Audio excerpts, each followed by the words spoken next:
এক রাতে দুই মাতাল রাস্তা দিয়ে হাঁটছিল। কিছুক্ষণ যাওয়ার পর প্রথম মাতাল বলল, ওই যে বিল্ডিংটা দেখছিস, এটা কিন্তু আমার বিল্ডিং।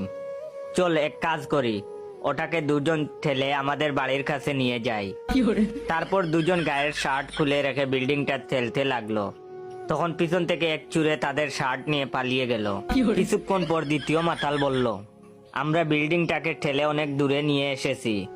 প্রথম মাতাল বলল, কি করে বুঝলি? দ্বিতীয় মাতাল বলল, দেখ না, আমাদের খুলে রাখা শার্ট কি আর দেখা যাচ্ছে? আর সেই মাতাল হলো আমার ভিডিওটা এইমাত্র যে দেখতেছে। আমি এত কষ্ট করে ভিডিও বানাই, অথচ সে লাইক কমেন্ট শেয়ার করে না। নেশায় থাকে তাই ভিডিওতে লাইক কমেন্ট শেয়ার করে না। যদি নেশায় না থাকো আর মাতাল না হয়ে থাকো, অবশ্যই আমার এই ভিডিওতে লাইক কমেন্ট শেয়ার করে 10,000 লাইক কমপ্লিট করে দিবা। ধন্যবাদ।